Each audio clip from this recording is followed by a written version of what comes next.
Buenos días. Esta es una clase orientada a la biomecánica clínica y funcional del sistema articular. Principalmente vamos a analizar conceptos que tienen relación con el comportamiento articular desde el punto de vista clínico con utilidad kinésica.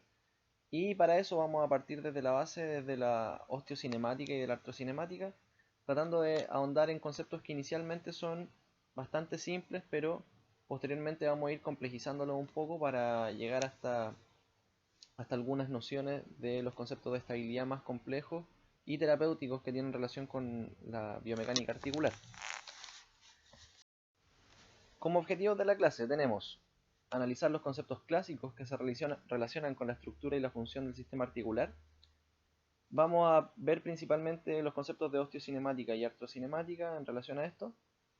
Posteriormente vamos a tratar de analizar los conceptos de osteocinemática y artrocinemática y los conceptos de movimiento articular, relación de palanca, centros instantáneos de rotación, concepto de la regla cóncavo-convexa de Caltron, entre otros modelos, a fin de poder establecer algunos mecanismos y métodos de exploración articular que nos resulten útiles para entender cómo se comportan las articulaciones. Y finalmente, analizar los modelos mecánicos funcionales. Aquí vamos a ser bastante sintéticos porque existen bastantes modelos mecánicos. Existen modelos también dependiendo del tipo de corriente o autor que se estudien. Pero vamos a analizar principalmente los modelos de Panjabi y los modelos en relación a Yanda y hacer un poco de asociación respecto a algunos sistemas de tratamiento en particular. Y eso para describir o explicar de manera lo más didáctica posible la fisiología articular normal y patológica. La idea es que todo tenga una finalidad clínica. Vamos a iniciar tratando el concepto de osteocinemática. El concepto de osteocinemática, yo creo que para la mayoría va a resultar bastante simple entenderlo. Es la descripción de los movimientos más groseros, más generales, ¿no es cierto?, de las palancas óseas. Por lo tanto, describe el movimiento de los huesos en el espacio y en este caso, como hablamos de cinemática y no de cinética, lo que nos interesa es principalmente describir este movimiento, lo cual no tiene relación con las fuerzas que lo van a generar. Y esto se obtiene partiendo desde una posición anatómica, ¿cierto? La posición anatómica está descrita por la anatomía, es una posición en la cual el cuerpo humano, ¿no es cierto?, tiene una posición de referencia. Sin entrar en grandes detalles de eso, para poder describir los movimientos de la osteocinemática se utilizan tres planos: el plano frontal o coronal, el plano horizontal o transversal y el vertical o sagital, y los movimientos ocurren a través de los planos, ¿ya? Estos planos a su vez anatómicamente dividen los cuerpos en el caso del frontal en anterior y posterior, en el caso del horizontal o transversal en superior e inferior, y los verticales o sagitales dividen el cuerpo en la izquierda y la derecha. Entonces no tenemos que olvidar que los movimientos ocurren en relación a estos planos, aunque también existen movimientos como la circunducción y otros en los cuales ocurren planos mezclados. Esto no describe, digamos, a cabalidad la complejidad del movimiento de los huesos. Entonces aquí tenemos un esquema y obviamente los planos, ¿no es cierto?, van a estar siendo atravesados también por un eje. Estos ejes son en cierta forma una especie de bisagras que le dan movimiento a la articulación y nos permiten describir el movimiento. Bien, un poco de lo que habíamos hablado anteriormente, el plano horizontal, esto es anatomía, así que no vamos a repasarlo en detalle. Nos permite observar lo que está, digamos, visto desde arriba hacia abajo, por lo tanto el eje que va a cruzar este plano va a ser un eje vertical o un eje craniocaudal. Podemos tener vistas como las que se observan en esta situación, ¿no es cierto? Eh, por ejemplo, una vista craneal, ¿no es cierto?, del intestino, que es lo que estamos viendo acá, y nos permite describir lo que está atrás, adelante y lo que está a la izquierda, a la derecha. No vamos a entrar en detalle del resto de los planos porque esto es algo que todos manejamos por anatomía. En el plano coronal, por ejemplo, tenemos los movimientos de abducción, ya nos permite observar los cambios, y en el plano sagital los movimientos de flexo-extensión que tienen, eh, digamos, un eje que va de medial a lateral, ¿ya? y podemos observar varias imágenes como las que aparecen acá. Bueno, los ejes, ¿no es cierto? Tenemos un eje vertical, un eje transversal y un eje anteroposterior. Lo que nos interesa es qué relación tienen unos con otros. Por ejemplo, en el caso de la flexión ocurre con un eje lateral, ¿no es cierto?, que produce este movimiento como lo acabamos de observar, que es la flexión y la extensión. Para el caso de la rotación vamos a tener un plano transversal que ocurre en un eje vertical, y para la abducción y aducción un eje va a ser, eh, digamos, de anterior a posterior, y los movimientos van a ocurrir a través del plano frontal. Más o menos como se... Bien, lo que vimos recién es bastante simple. Describir los movimientos, es probable que esto ya se maneje desde el primer año de la carrera. La nomenclatura que utilizamos para describir el movimiento osteocinemático, ¿no es cierto?, nos habla de los movimientos de abducción, aducción, nos habla de los movimientos de rotación, entre otros. Y todos estos movimientos tienen relación con la capacidad de una articulación de generar movimiento en dichos planos, y eso lo vamos a denominar grados de libertad. ¿Bien? ¿Qué es un grado de libertad? Un grado de libertad es un par de movimientos. ¿Qué quiere decir un par de movimientos? Que si el movimiento ocurre en un sentido, también va a ocurrir en el sentido contrario. Por decirlo de alguna forma, el codo, ¿no es cierto?, en la articulación específicamente húmero-cubital, vamos a tener un grado de libertad, y ese grado de libertad nos va a dar dos movimientos, que son la flexión y la extensión. En el caso del hombro, vamos a tener 3 grados de libertad. ¿Por qué motivo? Porque el hombro permite movimientos de rotación, abducción, aducción y movimientos de flexión y extensión. ¿Ya? Bien. ¿Cómo nosotros evaluamos esto? Esto se evalúa a partir de grados. ¿Bien? Porque los movimientos osteocinemáticos ocurren en base a una mecánica de tipo angular, ya no ocurren en base a una mecánica de tipo lineal. Por lo tanto, existen ciertos criterios que nos permiten asociar el movimiento articular con su grado de libertad y con ciertos niveles de normalidad. La exploración del sistema articular está relacionada con la magnitud del rango del movimiento articular, y eso está en relación a lo que se permite por cada articulación. Desde el punto de vista de qué es lo que permite el movimiento de una articulación, tenemos varios elementos.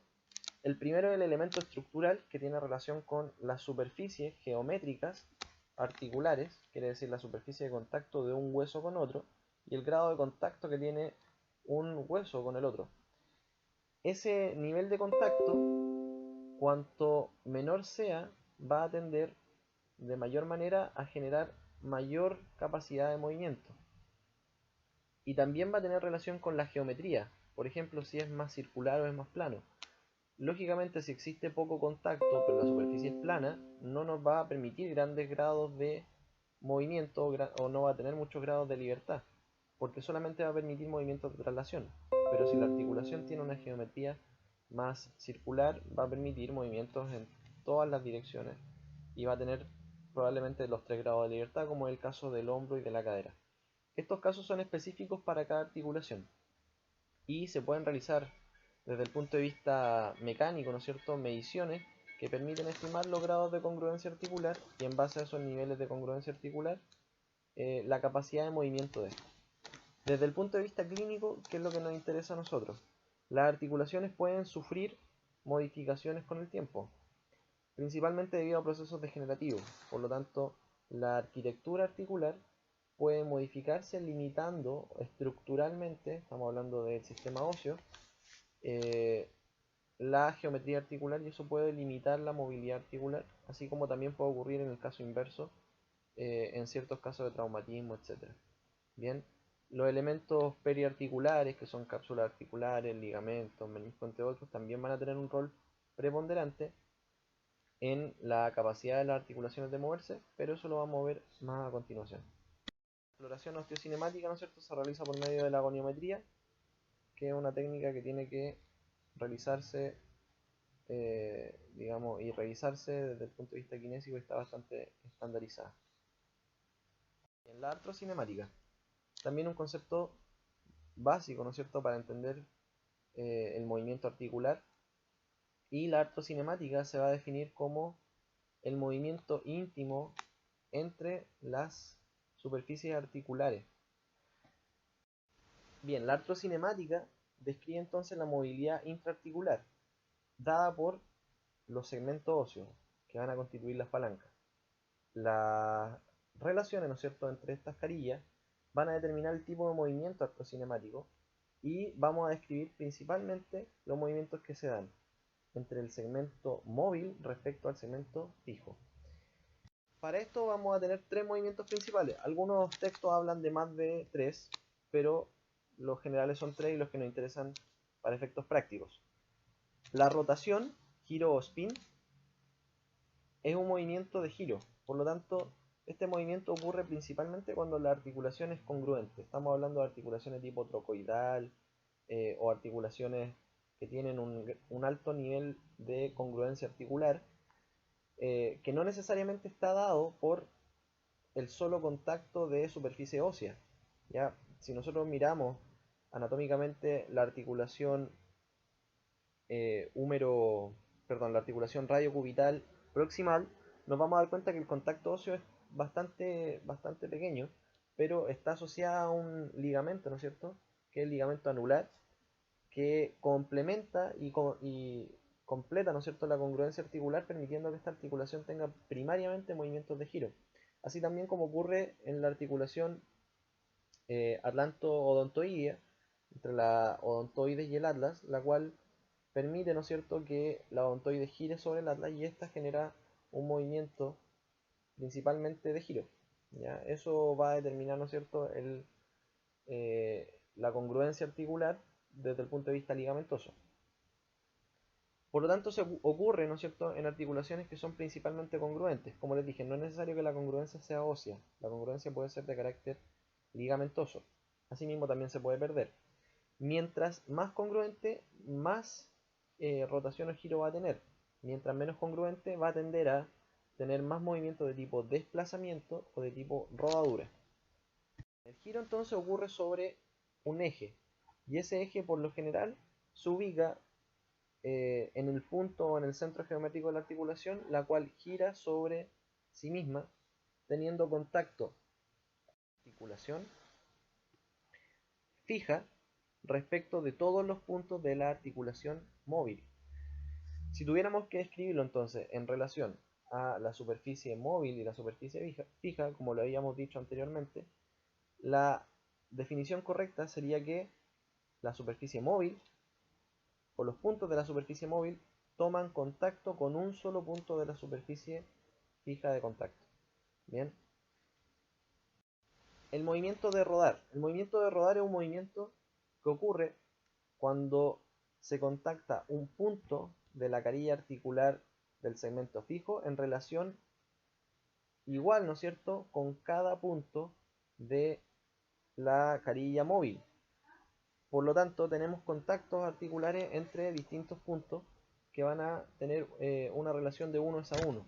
Esa relación de 1 a 1 determina que cada parte del segmento móvil vaya tomando contacto con una superficie distinta del segmento fijo. Necesariamente, cuando esto ocurra, van a ocurrir movimientos de desplazamiento. Por lo tanto, si tú imaginas un modelo en el cual un sistema circular, ¿no es cierto?, rueda sobre otro que es más plano, el rodar significa lo mismo que se expresa en el movimiento de una rueda de un auto cuando éste empieza a moverse. El auto lo que va a hacer es avanzar, ¿ya? Por lo tanto, vamos a tener lo que vemos en la imagen. Esta imagen demuestra el hecho de que al momento de girar y tener capacidad de movimiento sobre una superficie que tiene un segmento fijo con un área de contacto, la superficie móvil va a tomar relación entre un punto de cada segmento de la superficie fija y va a avanzar al mismo tiempo que va a girar. Por lo tanto, es un movimiento que se complementa. Si nosotros asumiéramos que las articulaciones del cuerpo solamente ruedan, principalmente por el hecho de que no se encuentran fijas, ¿ya? No tienen un sistema de bisagra o no tienen un elemento que los mantenga quietos sobre su punto o su eje instantáneo de rotación, estas articulaciones tenderían a avanzar. es un poco difícil explicar este concepto si, digamos, no se los puedo mostrar directamente, pero si nosotros nos imaginamos digamos, los cóndilos del fémur sobre los platillos tibiales y estos solamente rodaran, al momento que se empiezan a mover, llegaría un punto o momento en el cual saldrían del espacio que tiene limitado o que determina, ¿no es cierto?, la superficie de los platillos tibiales, o sea, pasarían de largo. Eso determinaría que cada vez que yo ruedo una articulación, esta se tienda a luxar o salga de su posición normal, ¿ya? Pero la verdad es que eso no ocurre. Vamos a entrar en el detalle, ¿no es cierto?, de qué es lo que pasa cuando asociamos un movimiento de rodar a otros movimientos y que determina el movimiento articular normal. Pero primero hay que entender que cuando una articulación rueda, lo habíamos dicho, ¿no es cierto?, cada punto de la superficie móvil toma contacto con un punto distinto de la superficie fija. Eso determina que la superficie móvil avance sobre la superficie fija y también genera el efecto de que por la, el lado en el cual se está avanzando o hacia el cual se avanza se produzca compresión y por el lado por el cual se avanzó se produzca distracción. Entonces este tipo de movimiento, como resumen, se va a dar en superficies que son principalmente no congruentes, ¿ya? Estos efectos que había mencionado anteriormente. ¿Ya? Por un lado la compresión, que es por el lado hacia el cual avanza el movimiento, y por el otro lado distracción. Desde el punto de vista práctico, llevado al comportamiento articular, el movimiento de rodar va a producir tensión de la cápsula articular de un lado y va a generar compresión de la cápsula articular del lado opuesto.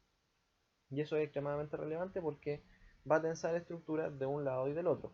Ahora, ¿de qué va a depender de que se dé este movimiento o que no se dé? Básicamente de la mecánica y de la geometría articular. Como lo habíamos dicho, superficies que son menos congruentes van a tener mayor tendencia a rodar. Volvamos al ejemplo anterior. Yo le había dicho que si una articulación solamente rodara, esta articulación tendería a salirse del espacio de la superficie fija. Estamos pensando en una superficie circular respecto a una superficie un poco más plana. Si esto siguiera rodando, va a llegar un momento en el cual pasa de largo, ¿ya? Eso no puede ocurrir dentro de una articulación, pero las articulaciones no tienen una bisagra fija, ¿ya? No, es como que no tuvieran una varilla o un segmento, ¿no es cierto?, que las mantenga en su lugar. Eso no ocurre, las articulaciones están libres y son dos palancas óseas separadas unas de la otra.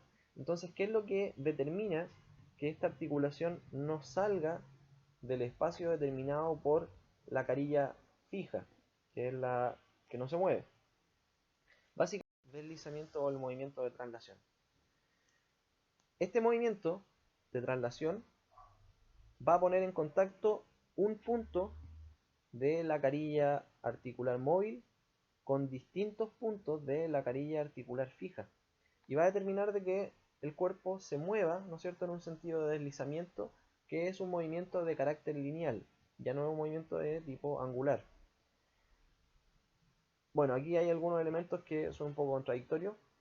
Dice que eso ocurre en articulaciones congruentes, pero esto va a estar determinado, como le había dicho anteriormente, si la superficie es plana o es de otro tipo, ¿ya? Y va a determinar también la mecánica del desplazamiento en un segmento que tiene características de concavidad y convexidad, ¿ya? Bien, ejemplo anterior, ¿qué es lo que si encontramos, ¿no es cierto?, un movimiento de rodar en una articulación? Ocurría que la articulación, desde el punto de vista del segmento móvil, iba a quedar desfasada del segmento fijo, quiere decir que podía salir del espacio articular. Esto no ocurre en la práctica. ¿Por qué? Porque se debe a que existe un movimiento asociado de tipo de deslizamiento. O sea, ocurre el deslizamiento asociado al movimiento de rodar. No es que ocurran necesariamente como movimientos separados, ocurren como movimientos conjuntos. Cuando ocurren de forma conjunta, un segmento óseo es capaz de rodar y deslizar al mismo tiempo, produciendo movimiento angular, pero quedando en la misma posición en la cual se encontraba durante, digamos, en su relación con el segmento de tipo fijo. O sea, determina que no salga del espacio articular y no se luxe la articulación. Ahora, yo les digo, desde el punto de vista práctico, ¿no es cierto?, que estos movimientos no necesariamente van a ocurrir de forma combinada y no necesariamente tampoco van a ocurrir de forma separada. Esto va a estar determinado principalmente por la congruencia articular y por las características que tenga el desplazamiento de la articulación en relación a su centro instantáneo de rotación. Un ejemplo de esto es la rodilla. La rodilla tiene momentos en los cuales va a rodar y momentos en los cuales va a deslizar, y esto determina que la superficie cóncava se posicione en una parte, ¿no es cierto?, distinta de la superficie convexa. Si vemos la extensión, durante la extensión la superficie cóncava de la articulación, que son los platifidiales, van a estar en relación con la parte más anterior e inferior de los cóndilos, pero al final del movimiento se van a encontrar con la porción más posterior de los cóndilos, ¿no es cierto? Y esto determina que hubo de alguna manera un movimiento articular, y ese movimiento articular se da en distintos niveles con eh, movimientos de rodar y movimientos de deslizar, que hacen que la articulación deslice más en ciertos tiempos de la articulación. Eso lo van a ver en detalle porque he analizado cuando se ve la mecánica, digamos, a nivel de cada articulación, ¿ya? Pero es importante que desde el punto de vista teórico nosotros manejemos la concepción de que la regla cóncavo-convexa que vamos a ver a continuación, que es la regla que explica los movimientos, tiene como fundamento y como concepción teórica el hecho de que el movimiento de rodar tiene asociado una traslación, la cual, si ocurriera por sí sola, determinaría que el segmento convexo o el segmento que es más circular, ¿no es cierto?, que tiene una superficie más circular respecto al segmento móvil, perdón, el segmento fijo, salga de la articulación. Y esto no ocurre, ¿por qué? Porque cuando ocurre ese movimiento de rodar, donde la articulación rueda hacia un lado y avanza, llega a un punto o un momento en el cual esta articulación, para poder quedar en su posición inicial, tuvo necesariamente que haber deslizado hacia el sentido contrario o el sentido inverso. Bien, entonces vamos a tener una mecánica que se denomina la mecánica cóncavo-convexa, y esa mecánica cóncavo-convexa está descrita por un ley. Bien,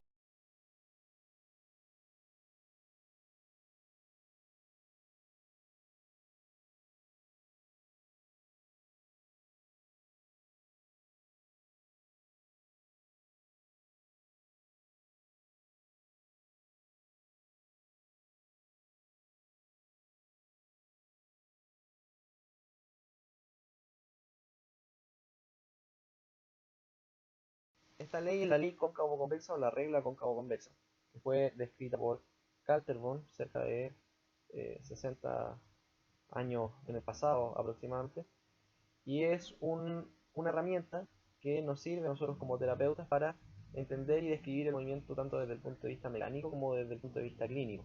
¿Por qué motivo? Porque tiene aplicaciones tanto clínicas como teóricas que orientan el desarrollo y la aplicación de muchas técnicas de carácter articular, y también fundamentan el comportamiento articular desde el punto de vista de los movimientos activos y pasivos. Bien,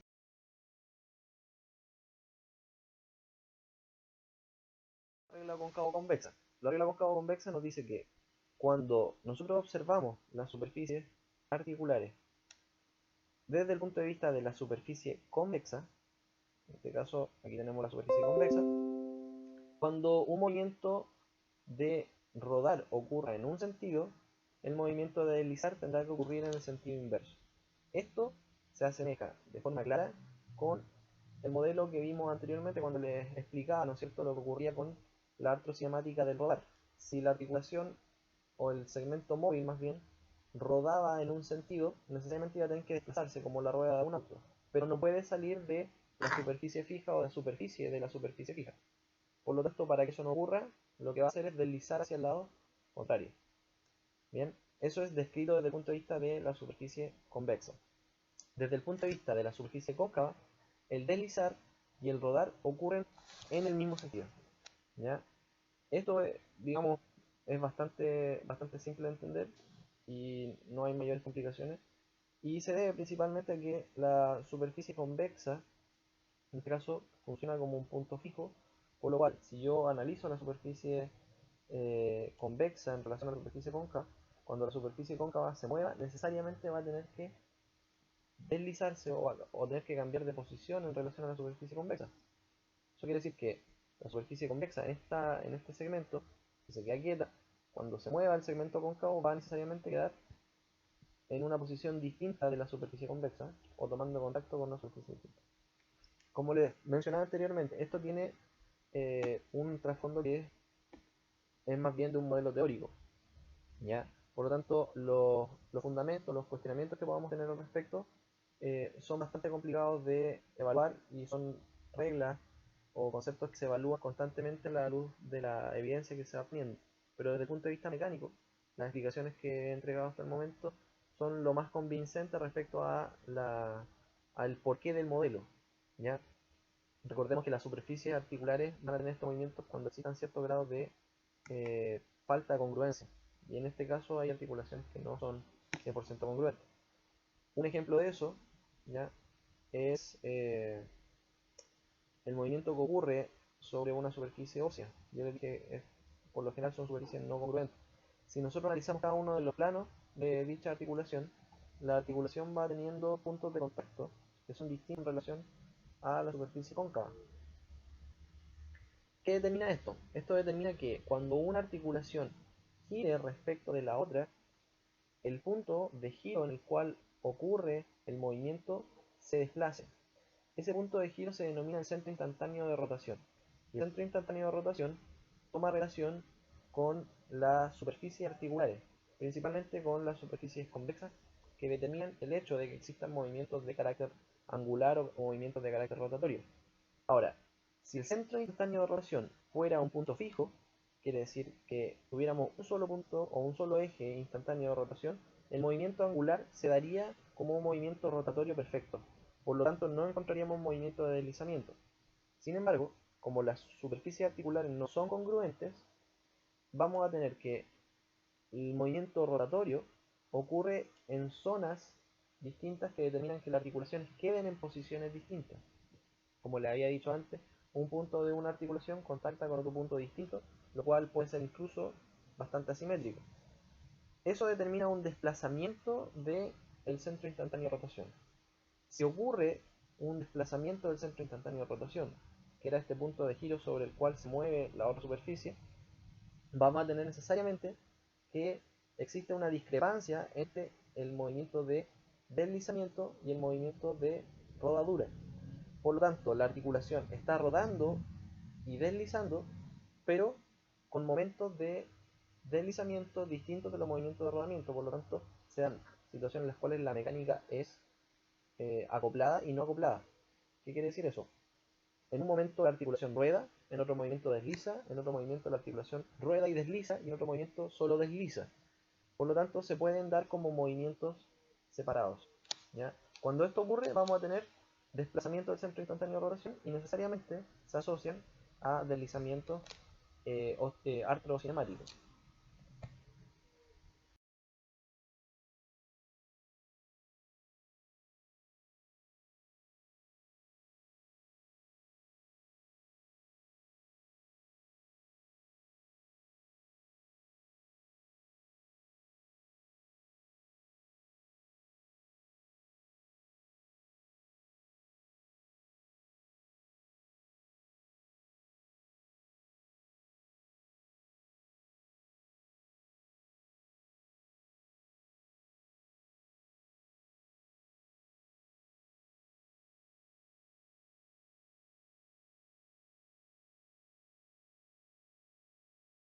Bien, visto desde el punto de vista de las palancas, ¿no es cierto? Si tenemos la superficie cóncava en relación a la superficie convexa y la superficie convexa es la que se mueve, cuando ésta lo haga, la palanca ósea, si en este caso se mueve hacia abajo, va a tener una superficie que va a tomar contacto con el segmento fijo cóncavo que se va a deslizar hacia arriba. Esto ocurre por un sistema o por una mecánica de palanca. Es como que hubiera una palanca de primer género en relación a un centro instantáneo de rotación. Yo estoy colocando en este momento el cursor donde debería aproximadamente estar el centro instantáneo de rotación, que quiere decir que es el fulcro de la palanca. Por lo tanto, en el segmento convexo se da una palanca, en este caso de primer género, donde si el segmento se mueve en un sentido, que es el sentido de la flecha acá, bien, para el segmento articular distal, el segmento articular proximal, que es el que toma contacto con la superficie convexa, lo va a hacer en sentido opuesto. Y esto describe el movimiento de rodar y deslizar en sentido opuesto. Yo podría decir acá, esta articulación que se movió hacia la aducción, suponiendo que esta fuera la posición de abducción y esta es la posición de aducción, esta articulación se movió hacia la abducción, quiere decir que rodó hacia abajo y al mismo tiempo deslizó hacia arriba. Y en el caso de la superficie cóncava, lo que ocurre es que el centro instantáneo de rotación se va a ubicar en la superficie convexa. Por lo tanto, como el eje de rotación o el centro de rotación instantáneo se ubica en la superficie convexa, se nos va a generar una palanca que en este caso actúa básicamente como una palanca de segundo género, ¿ya? En la cual el, el fulcro o el punto de giro está en el extremo de la articulación y la superficie articular se desliza en el mismo sentido en el cual ocurre el movimiento de rodar o el movimiento final que realiza la palanca ósea. ¿Ya? Entonces aquí lo que conviene es imaginarse cómo ocurren los movimientos de las palancas óseas. De hecho, en el libro de Calterman está explicado de esa manera.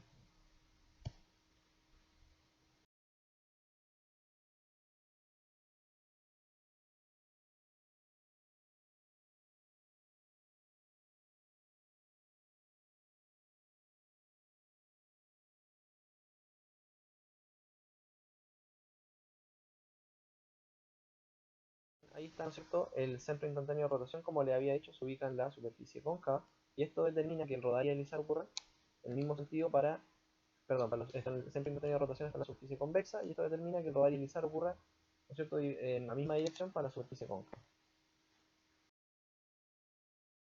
Y este centro instantáneo de rotación va a ser un centro instantáneo que va a cambiar de posición durante el movimiento y esto determina que la articulación no se ubique en posiciones idénticas o tomando contacto con las mismas superficies articulares durante el movimiento, básicamente debido a la irregularidad de las superficies articulares.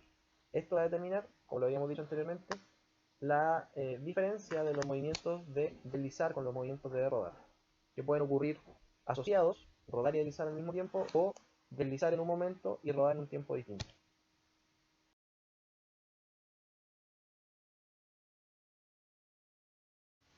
Bien, en el caso de la rodilla, como un ejemplo, cuando la rodilla realiza el movimiento de flexión, lo que va a ocurrir es que durante la flexión la articulación va a rodar hacia posterior, o sea, va a rodar hacia atrás al mismo tiempo que desliza hacia anterior.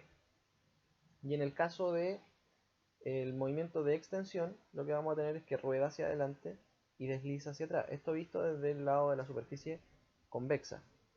¿Ya? Vamos a analizar el ejemplo de manera más detallada un poco más adelante para que lo veamos. Básicamente es lo que le había dicho, ¿no es cierto?, de regla cóncavo-convexa, el rodar podría determinar, ¿no es cierto?, que la superficie articular salga de su posición, pero esto no ocurre, ¿por qué? Porque desliza en sentido opuesto, siempre tomando en cuenta que esto ocurre por un mecanismo de palanca que tiene relación con la superficie convexa, y en el caso del giro se da en las superficies que son congruentes básicamente porque tenemos este eje de movimiento que atraviesa la articulación a través de ella y que está determinada por la congruencia de los elementos articulares. Desde el punto de vista de la superficie cóncava, el rodar y el deslizar van a ocurrir en el mismo. Estaba explicando el ejemplo anterior respecto a la mecánica, por ejemplo, de la rodilla. Si la rodilla va a la extensión, vamos a tener que durante la extensión esta rueda hacia anterior, pero debe deslizar hacia anterior. Bien, si lo viéramos desde el punto de vista de la tibia tiene que deslizar hacia adelante para la extensión y tiene que rodar hacia adelante. Y eso determina el movimiento de extensión por igual. Podrían existir, ¿no es cierto?, cierta complejidad al respecto, pero la verdad es que si uno entiende la mecánica articular de un segmento, va a entender automáticamente la del segmento opuesto. Por ejemplo, en este caso, si se describe que para la extensión el fémur debe deslizar hacia posterior, obviamente que para la misma extensión la tibia tiene que deslizar hacia anterior. Por lo tanto, los movimientos son contrarios. Si yo quiero extender la rodilla, deslizo la tibia hacia anterior, o si quiero extender la rodilla, deslizo el fémur hacia posterior. Esta descripción es bastante práctica porque algunas técnicas que se realizan desde el punto de vista artrocinemático van a ocurrir con palancas de este tipo de sentido. Eh, una forma de extender la rodilla es que tú coloques una almohada debajo de la tibia, y si lo haces, la tibia va a tender a ir hacia anterior, que es equivalente a un deslizamiento anterior, por lo tanto la rodilla se extiende. Si yo tengo la rodilla semiflexionada y ahora lo que hago es colocar mi mano sobre la parte anterior del fémur y traccionar el fémur hacia atrás, lo que va a ocurrir es que la rodilla se extiende por igual. Por lo tanto, si nosotros lo podemos entender desde esa forma, no nos debería generar grandes conflictos. Si yo ahora lo pienso de la forma inversa, quedaría, ¿no es cierto?, que la tibia deslizada hacia posterior, que es el movimiento que va a aparecer acá, ¿no es cierto? Si yo deslizo la tibia hacia posterior, la tibia va a quedar contactando la parte posterior del fémur y eso es equivalente a un movimiento de flexión. Bien, en este caso el rodar y el deslizar ocurren en el mismo sentido, por lo tanto yo entiendo que si la tibia es llevada hacia atrás, rueda y desliza hacia atrás y eso equivale a un movimiento de flexión. Si yo deslizo la tibia hacia adelante, va a rodar y a deslizar hacia adelante y esto equivale a un movimiento de extensión. En el caso del fémur, si yo deslizo el fémur hacia posterior, lo que va a ocurrir es que el fémur va a rodar hacia anterior y esto va a determinar que la rodilla se extienda. Si yo deslizo el fémur hacia anterior, lo que va a ocurrir es que la rodilla se va a flexionar.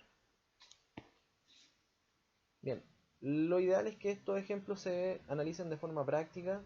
Las técnicas, como les había dicho anteriormente, están descritas desde el punto de vista artrocinemático para los movimientos de deslizamiento, y los movimientos osteocinemáticos van a generar, ¿no es cierto?, movimientos también de tipo deslizamiento. Por lo tanto, uno tiene que entender cuál es la mecánica articular de una y cuál es la mecánica, digamos, la mecánica articular osteocinemática y cuál es la mecánica articular artrocinemática. Si yo flexiono la rodilla, siempre me va a generar un poco de ruido el hecho de que lo hago desde el segmento cóncavo, que es el segmento distal. Pero hay casos en los cuales ocurre de manera inversa. Por ejemplo, en el caso del hombro. Si tú abduces el hombro, lo que va a ocurrir es que el hombro va a rodar hacia arriba, pero debería, ¿no es cierto?, desde el punto de vista de la carilla articular, deslizar hacia abajo. Bien, por lo tanto, si nosotros hablamos o describimos la abducción es un movimiento que está asociado con un deslizamiento inferior de la cabeza humeral. De hecho, una técnica para ganar abducción de hombro es deslizar el hombro hacia inferior. Bueno, esto puede ser complementado en clases prácticas y espero que les quede bastante claro, y además que tiene que ser revisado en las clases que aplican a cada articulación, donde se analiza la artrocinemática de cada segmento articular. Lo importante es tener... Bien, desde el punto de vista mecánico, más biomecánico, ¿cuál es la importancia del centro instantáneo de rotación? El centro instantáneo de rotación describe entonces el punto a través del cual se mueve la articulación en sus desplazamientos de carácter angular.